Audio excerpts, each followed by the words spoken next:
Hello दोस्तों, good evening. तो कल हमने चर्चा की थी मेवाड़ का इतिहास है उसको कंप्लीट किया। मेवाड़ का इतिहास हमने कल कंप्लीट कर लिया था। अंत में हमने देखा था कि मेवाड़ के शासक भीम सिंह सिसोदिया के द्वारा सन 1818 में ईस्ट इंडिया कंपनी के साथ सहायक संधि की थी और बाद में यह जो मेवाड़ क्षेत्र है एकीकरण में मिलना स्वीकार करता है। इस प्रकार मेवाड़ के हमने देखा था कि गोहिल सत्ता स्थापित होती है, आर्य शासन मौर्य करते हैं, चंद्रगुप्त मौर्य के द्वारा शासन किया जाता है और इस शासन प्रणाली को आगे बढ़ाते अंतिम में जो मेवाड़ के शासक भीम सिंह सिसोदिया है वो विराम देते हैं और ईस्ट इंडिया कंपनी के साथ संधि कर करके इसको पूर्ण रूप से कहे एकीकरण में शामिल होना स्वीकार करते हैं। आज हम चर्चा करेंगे मारवाड़ का इतिहास। नया जो मारवाड़ क्षेत्र है उसके इतिहास को पढ़ना स्टार्ट करेंगे। हिस्ट्री ऑफ मारवाड़ है उसको देखें। तो मारवाड़ को जब पढ़ा जाता है तो इसमें सर्वप्रथम एक शाखा आती है कि मारवाड़ पर शासन किसने किया था। मारवाड़ पर सर्वप्रथम शासन करने वाला कौन से थे? पर्तियार। मारवाड़ में आरंभ शासन करते हैं पर्तियार, बाद में ये चले जाते हैं कन्नौज। 13वीं शताब्दी में बदायूं यूपी से राजपूतों की राठौड़ गोत्र का आरंभ होता है। तो आरंभ में शासन पर्तियार करते हैं, लेकिन बाद में कौन आते हैं? बदायूं यूपी कन्नौज से राजपूत की राठौड़ गोत्र आती है, उनके द्वारा मारवाड़ क्षेत्र में अधिकार किया जाता है और शासन स्थापित किया जाता है। तो जब भी पूछा जाएगा मारवाड़ का इतिहास है तो यहाँ वंश कौन सा आएगा? राठौड़ वंश। मारवाड़ के इतिहास की कभी भी चर्चा की जाएगी तो वंश आएगा अपना राठौड़ वंश है। यहीं से हम पढ़ना स्टार्ट करते हैं। तो ये जो राठौड़ वंश था ये मारवाड़ यानी जोधपुर व उसके आसपास के क्षेत्र में फैला हुआ था। ये राठौड़ वंश कहाँ से आया था? तो ये अपने कन्नौज से आता है और कई बार पूछ लिया जाता है किस वंश से था, ये किस वंश से था? तो ये घेड़वाल वंश है। कन्नौज का जयचंद घेड़वाल था, उनसे संबंधित है, उन्हीं के वंश से बढ़ा था। तो एक बात और निकल कर आती है कि इसकी उत्पत्ति के सिद्धांत है। मारवाड़ के राठौड़ों की उत्पत्ति के सिद्धांत है। इसमें दो बातें बताई गई है। एक तो माना जाता है कि मारवाड़ के जो राठौड़ हुए ये किसके हैं? कन्नौज क्षेत्र से। कन्नौज के शासन थे घेड़वाल है, उन्हीं के वंश से थे, उन्हीं वंशीय थे, तो कन्नौज वंशीय थे। दूसरा कहा जाता है कि ये दक्षिणी भारत में हुए थे राष्ट्रकूट। दक्षिणी भारत में राष्ट्रकूट हुए, वहां से ये आए थे। दक्षिणी भारत का क्षेत्र है, राष्ट्रकूट है, वहां से राठौड़ आते हैं। इन्हें रट है, राठौड़ है, अन्य अन्य नामों से जाना जाता है। तो राष्ट्रकूट को वहां पर अलग अलग नाम दिए गए थे, तो वहीं से यह शाखा आती है। लेकिन राजस्थान की बात करते हैं तो राजस्थान में जो राठौड़ वंश स्थापित हुआ था ये अपना कहाँ से आता है? यूपी कन्नौज से आता है। तो इसकी शाखा कहाँ से मानी जाती है? कन्नौज से मानी जाती है। तो अपने पाली व उसके आसपास के क्षेत्र में, पाली व उसके आसपास के क्षेत्र में रावसिया के द्वारा राठौड़ वंश की स्थापना की जाती है। पाली का क्षेत्र और उसके आसपास के क्षेत्र में रावसिया के द्वारा राठौड़ वंश स्थापित किया जाता है। 1240 के आसपास इन्होंने इस राठौड़ वंश को स्थापित किया था। बाद में 1273 में इनका देहांत हो जाता है। इनका देहांत बिट्ठू में हुआ, वहीं पर इनका क्या स्मारक बनाया हुआ है, उनकी छतरी बनाई हुई है। तो अब हम चर्चा करते हैं कि रावसिया थे कौन। सीधा किताबों में लिखा जाता है कि रावसिया के द्वारा मारवाड़ में राठौड़ वंश की स्थापना की जाती है, लेकिन ये रावसिया थे कौन, कहाँ से आए थे? तो इनकी चर्चा करते हैं। तो 1194 में शासक थे यूपी कन्नौज क्षेत्र है, वहाँ के जयचंद घेड़वाल, हमने पढ़ा जयचंद घेड़वाल थे। उनके ऊपर मोहम्मद गोरी के द्वारा 1194 में आक्रमण किया गया। मोहम्मद गोरी पढ़ा था। 1192 से लेकर 1191-92 में तराइन का युद्ध हुआ था, उसमें गोरी की हार होती है, पृथ्वीराज तृतीय है, दूसरे में गोरी जीत जाता है, पृथ्वीराज तृतीय हारता है, तो वही गोरी है। मोहम्मद गोरी अपने साम्राज्य विस्तार के लिए, मोहम्मद गोरी के द्वारा अपने साम्राज्य का विस्तार करना था और इस साम्राज्य विस्तार के लिए जो कन्नौज क्षेत्र का जयचंद घेड़वाल था उसके ऊपर आक्रमण करता है और उसे मार देता है। बाद में हमने देखा था यूपी कन्नौज का दोआब क्षेत्र है, गंगा यमुना का क्षेत्र है, वहां शासक होता है हरिश्चंद्र। इस हरिश्चंद्र गद्दी पर बैठा था।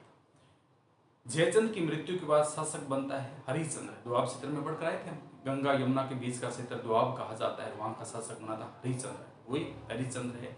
इस गद्दी पर बैठता है हरिश्चंद्र। लेकिन 1226 में इल्तुतमिश साम्राज्यवादी की नीति था। इल्तुतमिश भी क्या था? साम्राज्यवादी नीति का था। तो इल्तुतमिश अपने साम्राज्य का विस्तार करने के लिए इस क्षेत्र पर आक्रमण करता है, यानी कन्नौज क्षेत्र को अपने अधिकार में ले लेता है।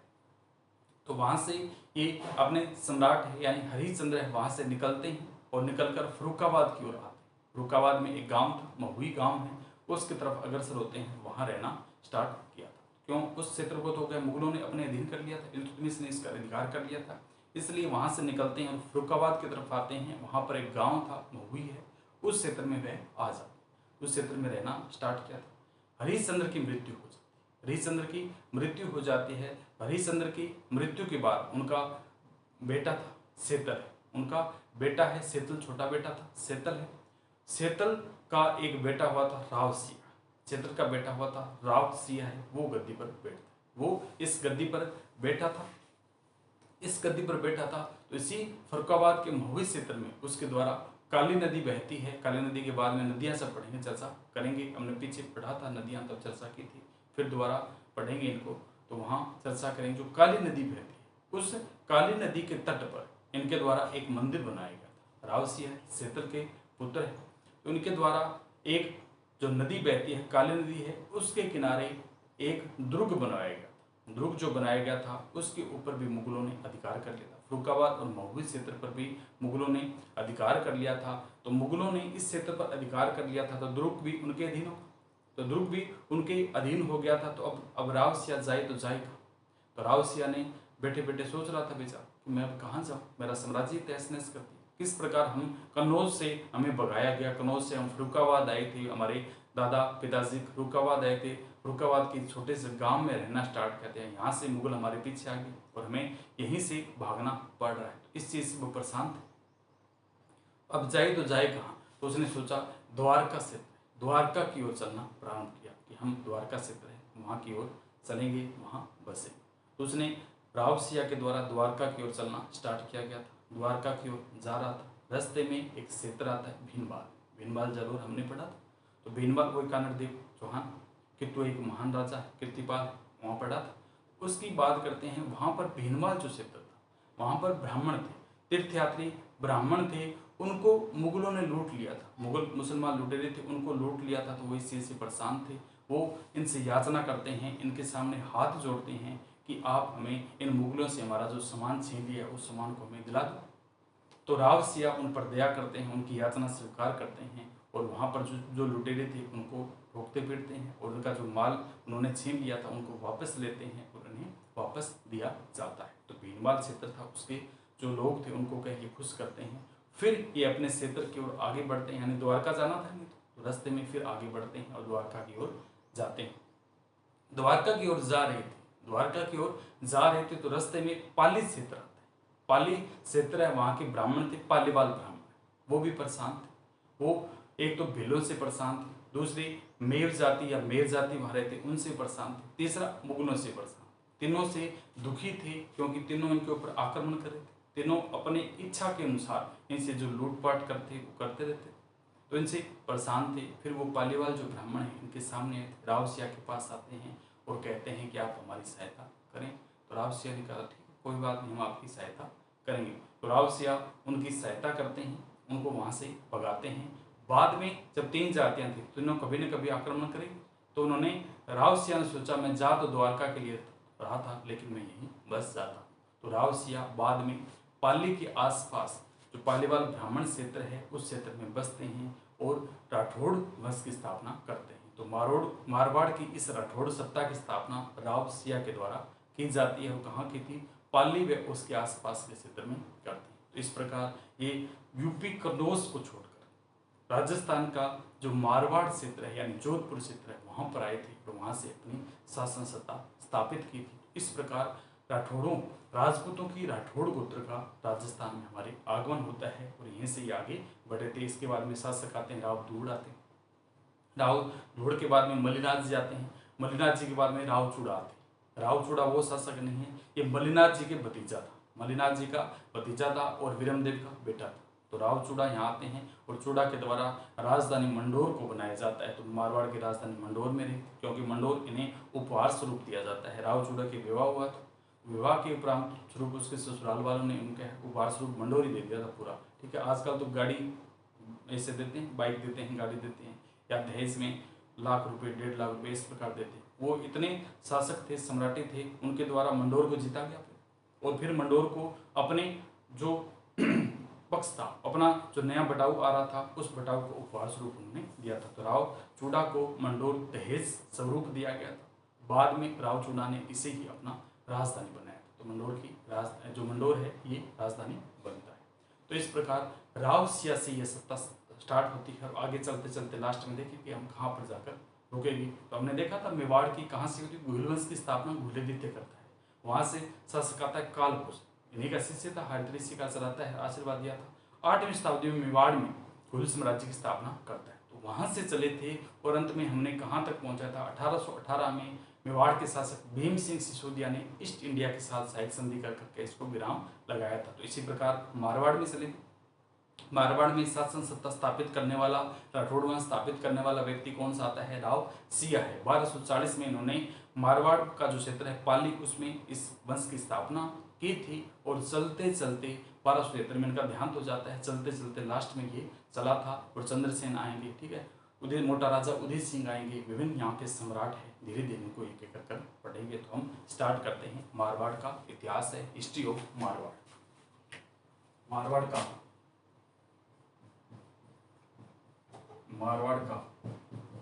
इतिहास।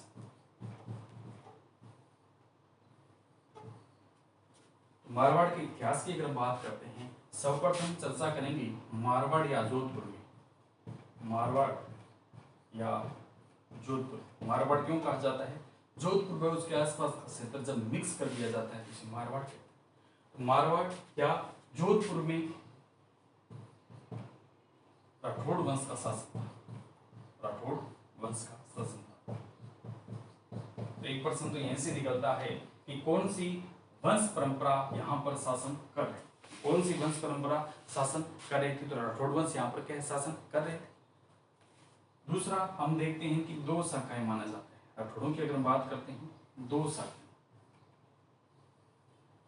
एक तो आता है कन्नौज, कन्नौज क्षेत्र यूपी का है, दोआब क्षेत्र था, गंगा यमुना जहां शासक हुए थे हरिश्चंद्र, उनके द्वारा कन्नौज का जयचंद घेड़वाल था, उनके वंश माने जाते हैं, यानी कन्नौज के घेड़वाल वंश, घेड़वाल वंश से माना जाता है। दूसरा आता है दक्षिणी भारत, दक्षिणी भारत है जहां शिवाजी और संभाजी निवास, शिवाजी और संभाजी का पूरा प्रशासन था दक्षिणी भारत में। उसी दक्षिणी भारत से एक जाति है राष्ट्रकूट, राष्ट्रकूट है, उसे क्या कहा जाता है कि यह राठौड़ वंशी, ये क्या थी, राठौड़ वंशी थी। रट रट या राष्ट्र कहा जाता था। तो ये किस प्रकार की थी, अपनी राठौड़ या राष्ट्रकूट में जो दक्षिण भारत की शाखा थी वहीं से ये राठौड़। तो दो बातें इनके सामने आती है। लेकिन अपने राजस्थान के राठौड़ों की बात करते हैं, राजस्थान के जो राठौड़ है ये अपने कहाँ से आते हैं, यूपी कन्नौज से आते हैं। यूपी कन्नौज के जयचंद जो घेड़वाल थे उनके वंश से संबंधित, हरिश्चंद्र घेड़वाल, घेड़वाल में कोई बात आती उनसे संबंधित थे, तो वहां से ये आते हैं। अब चर्चा करते हैं कि इसमें आर्य में शासन किया किसने किया था। आर्य में शासन बात करते हैं, मारवाड़ में आर्य में शासन किसके द्वारा किया जाता है। आर्य में शासन क्या था, पर्तियार, पर्तियार शाखा हमने पढ़ी थी। जो विशिष्ट मुनि थे उनके द्वारा एक यज्ञ किया जाता है और यज्ञ से प्रसन्न होकर इनसे 4 जातियां प्राप्त हुई थी, पर्तियार, परमार, सोलंकी और चौहान। चौहान पढ़ा, पर्तियार पढ़ा, परमार के बारे में जो जहां जरूर था वो हमने पढ़ा था। तो वहां से जो पर्तियार थे सारे क्षेत्र में वही फैले थे शुरू में। तो आर्य में शासन कौन करते हैं, पर्तियार। तो इसमें लिखेंगे मारवाड़ पर, मारवाड़ पर आर्य में, मारवाड़ पर या मारवाड़ में आर्य में शासन किया प्रतिहारों ने। कौन से हारों ने, प्रतिहारों ने। 7वीं से 11वीं शताब्दी में राक्षसों का नरसंहार किया था, यही प्रतिहार। 6ठी से 10वीं या 7वीं से 11वीं जो शताब्दी आती है उसमें प्रतिहारों ने सफलतम मुकाबला किया था। बाहर से आक्रमण हो रहे थे बार बार, तो हरिश्चंद्र है, वत्सराज है, उनके द्वारा इसको कहे पूरा मुकाबला किया गया था। तो ये वही है। मारवाड़ पर आर्य में शासन क्या था, पर्तियार ने। बाद में चले गए थे कन्नौज, बाद में चले गए कन्नौज। कन्नौज कौन सा, अपना यूपी का क्षेत्र है। एक तरफ गंगा नदी है, एक तरफ यमुना नदी है, दोनों के बीच का क्षेत्र दोआब कहा जाता है। दोनों का क्षेत्र क्या कहलाता है? दोआब है, यानी बहुत ही उपजाऊ भूमि है। हमने चर्चा की थी वहां पर गंगा और यमुना के बीच का जो स्थल है वो दोआब कहा जाता है। चक्रवायुड़ शासक हुए थे, इंद्रायुड़ शासक हुए थे, बाद में हरिश्चंद्र आते हैं, बाद में वत्सराज आते हैं। ठीक है, तो इस प्रकार इस क्षेत्र को लेकर हमेशा ही युद्ध चलता रहा। क्यों? उपजाऊ क्षेत्र, भूमि बहुत ही उपजाऊ थी, व्यक्ति यहाँ से कुछ ही पैदा कर सकता था। तो गंगा और यमुना दोआब क्षेत्र है, वहां से ये क्या प्रतियां बाद में चले गए थे कन्नौज। तो शासन आरंभ में मारवाड़ के शासन क्या था? प्रतियां यहाँ पर शासन करते हैं मारवाड़, बाद में कन्नौज क्षेत्र इन्हें उपजाऊ लगा तो वहां चले जाते। इसके बाद में 13वीं शताब्दी में, यानी 1240 में, 13वीं शताब्दी में बदायूं, 13वीं शताब्दी में बदायूं यूपी से राजपूतों की राठौड़ गोत्र का आगमन हुआ। अब कई किताबों में तो लिखा गया है कि राठौड़ जो गोत्र थी ये मारवाड़ में सहायता के लिए, मारवाड़ जो क्षेत्र था उनकी सहायता के लिए आए थे। लेकिन ये वहां से जब इनको खदेड़ दिया गया था, यानी इल्तुतमिश है और मुगलों के द्वारा मोहम्मद गोरी फिर इल्तुतमिश है, उन्होंने जब अधिकार कर लिया था तो अपना क्षेत्र कहाँ तो विस्तारित करेंगे, अपना क्षेत्र कहाँ तो बनाएंगे। तो इसलिए ये द्वारका के लिए जा रहे थे। रास्ते में ये आते हैं, ये क्षेत्र के लोग परेशान थे, उनकी सहायता के लिए यहाँ रुकते हैं। लेकिन बाद में उन्होंने सोचा हम वहां क्यों जाएं, क्यों ना अपना क्षेत्र विस्तार ही कर दिया जाए। तो राठौड़ गोत्र का आगमन होता है, राठौड़ गोत्र का आगमन होता है। तो शासक कौन से आते हैं? रावसिया, रावसिया पहले शासक आते हैं अपने रावसिया। तो इनसे पहले हमने देख लिया जयचंद गढ़वाल, 1194 में मोहम्मद गोरी के द्वारा इनके ऊपर आक्रमण किया गया, जिससे इनकी जो मृत्यु हो जाती है। मृत्यु के बाद शासक बनते हरिश्चंद्र गद्दी पर बैठा, लेकिन हरिश्चंद्र के ऊपर भी 1226 में इल्तुतमिश ने आक्रमण किया। तो अब हरिश्चंद्र कहीं ना कहीं जाएगा, क्षेत्र को छोड़कर ये फर्रुखाबाद की तरफ अग्रसर हुआ था। फर्रुखाबाद का एक क्षेत्र है महुई, वहां पर इसने निवास किया था। बाद में इनकी जब मृत्यु हो जाती है तो इनका बेटा था सेतल है, उनसे सेतराम है, उनका बेटा था सेतराम है। सेतराम से एक छोटा बेटा था रावसिया, छोटा बेटा सेतराम है, उनसे एक संतान होती है जिसका नाम है रावसिया है। वो गद्दी पर बैठता है, वो इस फर्रुखाबाद के महुई क्षेत्र में गद्दी पर बैठता है, शासक बनता है। शासक बनते ही काली नदी के तट पर उसके द्वारा एक दुर्ग का निर्माण करवाएगा। दुर्ग बनाता है, दुर्ग बनवाया गया था, लेकिन मुगलों ने यहाँ पर भी अधिकार किया था, इस क्षेत्र को अपने अधिकार में ले लेते हैं, तो इनको यहाँ से निकलना पड़ा था। निकलने के बाद ये द्वारका की तरफ जब जा रहे थे तो रास्ते में पहली बार इन्हें भीनमाल के तीर्थयात्री ब्राह्मण मिले थे। वो कहते हैं हमें सहायता करो, क्योंकि ये मुगल हमें लूट रहे हैं, हमारे पास जो सोना चांदी जो भी खाने की चीजें हैं ये अपने साथ हमें लूट रहे हैं और हमें अपने साथ ले जा रहे हैं, तो सहायता करो। तो वो सहायता करते हैं। बाद में जब आगे जा रहे थे तो पाली के आसपास जो ब्राह्मण इनसे आते हैं, सहायता मांगते हैं, तो वहां पर आकर बसते हैं। तो राजपूत की राठौड़ गोत्र का आगमन होता है। तो रावसिया ने पाली व उसके आसपास के क्षेत्र में राठौड़ वंश की स्थापना की थी।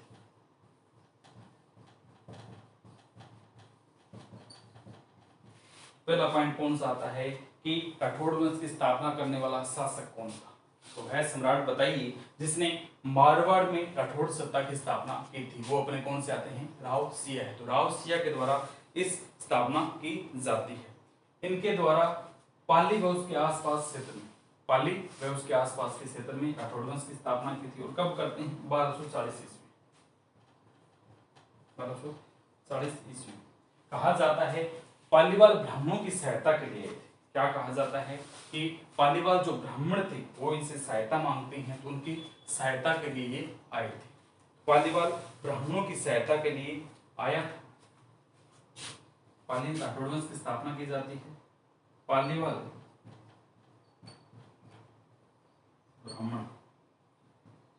ब्राह्मणों की सहायता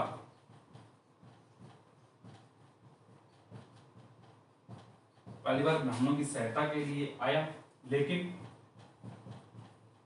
बाद में यही बस गया, यहीं पर यह है, यह अपना निवास स्थान बनाता है। तो पाली व उसके आसपास के क्षेत्र में राठौड़ वंश की स्थापना करने वाला शासक रावसिया है। कब की थी? 1240 में, और किसकी सहायता के लिए आया था? पालीवाल ब्राह्मणों की सहायता करने के लिए आया था, लेकिन इसे क्षेत्र अच्छा लगा तो यहीं बस जाता है। ये क्षेत्र में अच्छा लगा था तो यहीं बस जाता है। बाद में 1273 में बिट्ठू पाली का क्षेत्र है, वहां पर इसका देहांत हो जाता है। रावसिया का 1273 ईस्वी में बिट्ठू पाली में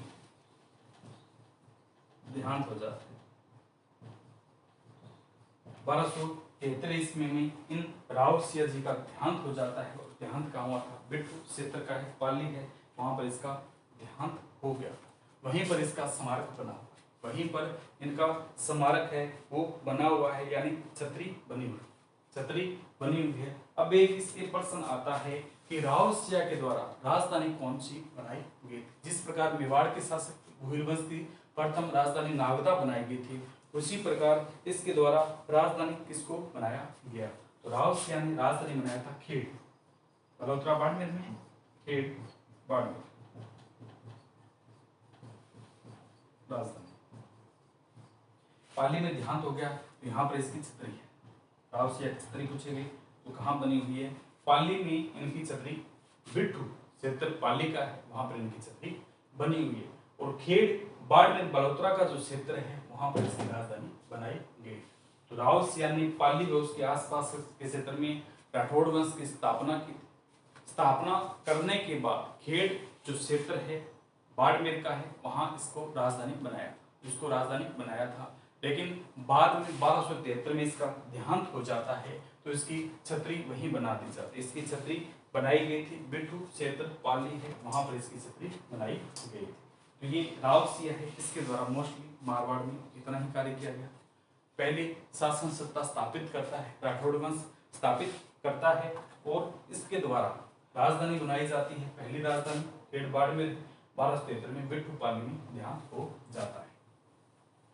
इसके बाद में अगले शासक आते हैं, इनके वंश से राव दुहुड़ है। अगले शासक कौन से आते हैं? राव दुहुड़ है। उन्होंने इनकी जो राठौड़ वंश की शाखा को आगे बढ़ाया था। तो दूसरे शासक बनेंगे हम राव दुहुड़ है, राव दुहुड़। तो पहले रावसिया थे, दूसरे अपने आते हैं राव दुहुड़।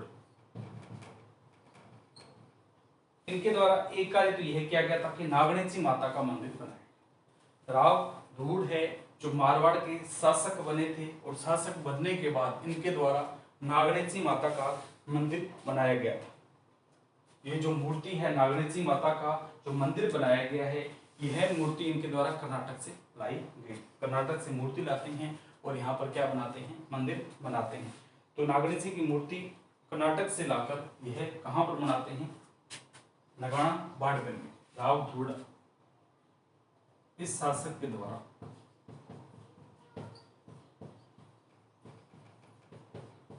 नागणेची माता का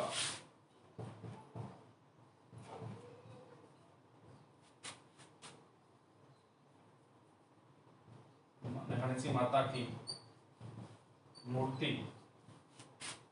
कर्नाटक से लाकर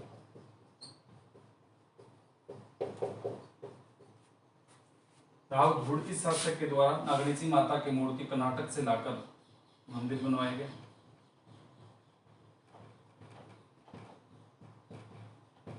यह मंदिर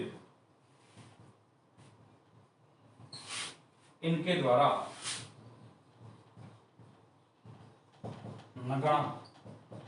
नगाड़ा क्षेत्र कहाँ का है? बाड़मेर। यह मूर्ति इनके द्वारा नगाड़ा बाड़मेर में लगाई। यानी यह जो मंदिर था, यह मंदिर कहाँ पर बनाया गया था? नगाड़ा बाड़मेर का क्षेत्र है, वहां पर लगाया गया।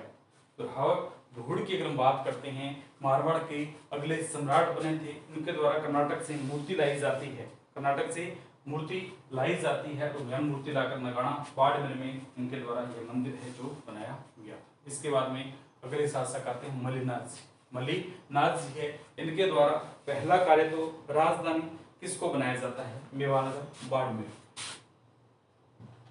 मल्लिनाथ जी ये संत भी हुए थे। राजधानी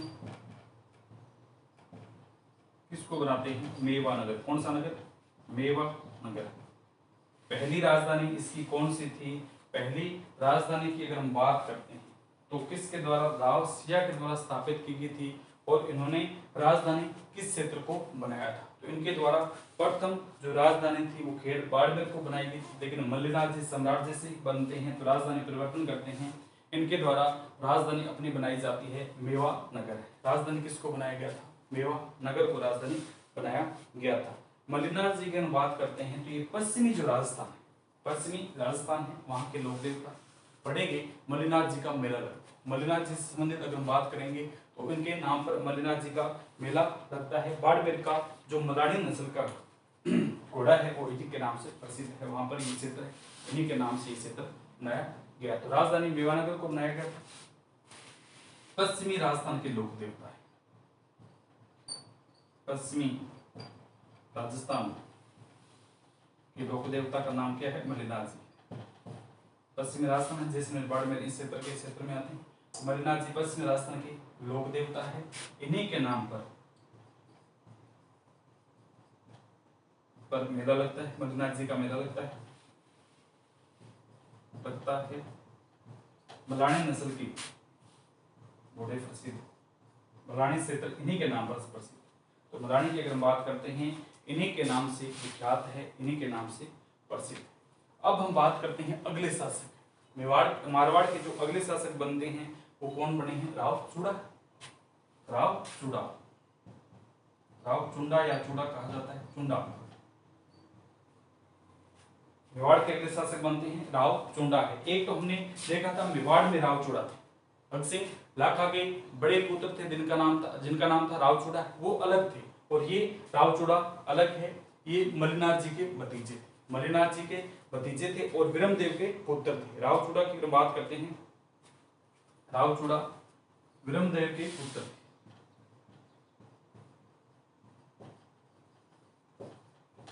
विरमदेव के पुत्र हैं और मल्लिनाथ जी इनके चाचा लगते थे।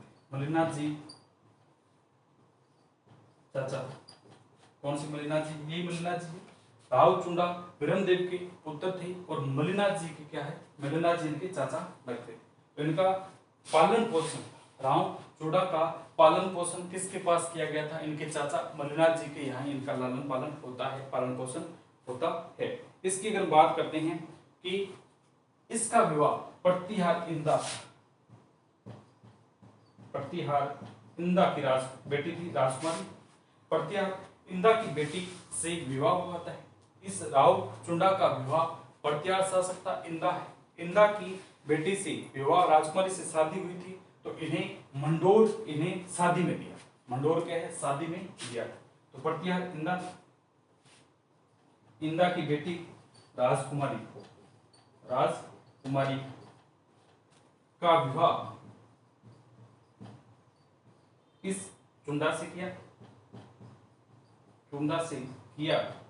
वह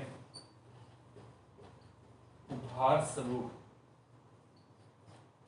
मंडोर दिया। क्षेत्र मंडोर था, वो अपनी बेटी के जो शादी की थी उसको उपहार में देते हैं, गिफ्ट में देते हैं। प्रतिहार इतने शक्तिशाली थे, इस क्षेत्र को पहले तो जीतते हैं, फिर अपनी बेटी का जब विवाह करते हैं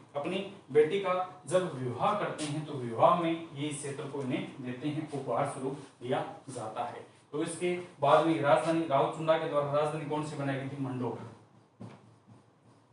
मारवाड़ की राजधानी चुंडा के द्वारा किसको बनाया जाता है? मंडोर को। तो प्रथम राजधानी अगर पूछता है, प्रथम राजधानी पूछते हैं तो राव सिया के द्वारा बनाई गई थी। प्रथम राजधानी राव सिया ने बनाई थी और दूसरी राजधानी किस शासक के द्वारा बनाई गई थी? तो अपने दूसरी राजधानी की बात करते हैं, परिवर्तन करते हैं राजधानी और मल्लिनाथ जी के द्वारा मेवानगर बनाया जाता है। तीसरी राजधानी मंडोर को बनाया गया है। तो शासक थे राव चुंडा है। अब राव चुंडा जो थे इसके बाद में इनके शासक आते हैं। राव चुंडा की मृत्यु हो जाती है। मृत्यु के बाद इनकी पत्नी थी किशोरी देवी, है। तो जब राव चुंडा जिंदा थे तो इनकी पत्नी से कहा कि हम शासक किसको बनाएंगे, हम शासक किसको बनाएंगे। तो राव चुंडा की पत्नी एक तो ये थी, एक और थी किशोरी देवी। तो इसको कहा कि सम्राट किसको बनाया जाएगा। तो उसने कहा था मैं रणमल को तो बिल्कुल नहीं बनने दूंगा, कोई रणमल राठौड़ है, रणमल राठौड़ को सम्राट नहीं बनाया जाएगा। बेटा क्या था, बड़ा था, लेकिन शासक नहीं बनाया जाएगा। अपने तो अपने छोटे बेटे को शासक बनाएंगे, अपने तो क्या है, अपने छोटे बेटे को शासक बनाए देंगे। और इनके छोटे बेटे का नाम था कान्हा, छोटे बेटे का नाम था कान्हा है। मारवाड़ के शासक बनाया जाता है कान्हा, रणमल राठौड़। अब इसका रणमल राठौड़ की यहाँ तो चले नहीं, जिस प्रकार मेवाड़ में राव चूना की नहीं चलती है उसी प्रकार रणमल राठौड़ की मारवाड़ में बिल्कुल नहीं चलती। तो ये क्या करे, रणमल राठौड़ क्या करे, इसकी बहन थी हंसाबाई, उसको लेकर कहाँ पहुंचता है, मेवाड़ पहुंचता है। मेवाड़ में जो मुकुल था, मेवाड़ में लाखा को कहता है कि शादी, मेवाड़ में लाखा को कहता है नारियल भेजता है। और मारवाड़ का तो शासक नहीं बन सका, लेकिन मेवाड़ को अपने अधिकार में करना चाहता है। वहां पर गया था, संरक्षक के रूप में कार्य किया था, बहन का विवाह करता है। तो अगले शासक थे रणमल राठौड़ है, जो कहाँ चले जाते हैं, मारवाड़ में। ये हम मेवाड़ चले जाते हैं, मारवाड़ से कहाँ चले गए थे, मेवाड़ चले जाते हैं। तो किशोरी देवी के द्वारा शासक किसको बनाया जाता है, क्योंकि रानियों के चलते थे, रानियों ने कह दिया अगर आपने मेरा ये काम नहीं किया तो ऐसा नहीं होगा। तो रानी ने कहा कि मेरा बेटा कान्हा ही शासक बनना चाहिए, अतः कान्हा को मारवाड़ का शासक बनाया गया। तो पहला शासक था राव सिंह, दूसरा राव धूड़, तीसरे मल्लिनाथ जी है, जो पश्चिमी राजस्थान में लोक देवता के नाम से पूजे जाते हैं। इन्हीं का भतीजा था, चाचा लगते थे मल्लिनाथ जी, इन्हीं का भतीजा था राव चूड़ा है। उसके द्वारा मेवाड़ की अगर बात करते हैं शासक बना था, और राजधानी इसके द्वारा क्या बनाई गई थी, मंडोर। राजधानी किसको बनाया गया था, मंडोर है। इसके बाद में रणमल राठौड़ था, उसको नए बना था, रणमल राठौड़ को नए बनाकर शासक बनाया था कान्हा। अब हम कल और पढ़ेंगे रणमल राठौड़ की एक तो वही गाथा है, हंसाबाई आवल बावल की संधि की थी। रणमल राठौड़ की बहन थी हंसाबाई, हंसाबाई का विवाह करना था, विवाह के योग्य हो गई थी तो पिताजी का ध्यान हो गया था, छोटे भाई से इनकी बनती नहीं थी, तो बहन के लिए ही योग्य वर देख रहे थे। मारवाड़ में इन्हें मिला नहीं, मेवाड़ में देखते हैं, और मेवाड़ को सत्ता को अपने अधीन करने के लिए नारियल भेजते हैं। नारियल भेजा राणा चूड़ा के लिए था, वहां का जो राणा चूड़ा है उसके लिए भेजा था, लेकिन गलती से सेनापति ने किसको दे दिया था, लक्ष्मण लाखा को दे देते। लक्ष्मण लाखा नारियल लेते हैं, कहते हैं उम्र तो नहीं है अपनी उम्र तो नहीं है, लेकिन शादी चलो आ गया, नारियल तो करेंगे, शादी करेंगे तो शादी होती है। लेकिन रणमल राठौड़ ने कहा था शादी तो कर दूंगा मेरी बहन की, तुम्हारी उम्र ज्यादा है, लेकिन विवाह होगा, सशक्त होगा, मेरी बहन से जो संतान होगी उसको शासक बनाया जाएगा, उसको शासक, मेवाड़ का शासक बनाया जाएगा। तो मुकुल को शासक बनाया गया था, और संरक्षण बना था राणा चूड़ा। छोटी सी उम्र थी इसकी हंसाबाई की, और राणा चूड़ा भी छोटी उम्र का था। तो ये क्या है, जब भी मुगल के आसपास गुजरता तो शक की दृष्टि से देखती थी कि मेरे बेटे को मारना, मेरे बेटे को मार न दे, इसलिए राव जोधा यहाँ से निकलता है और मांडू गुजरात में चला जाता है।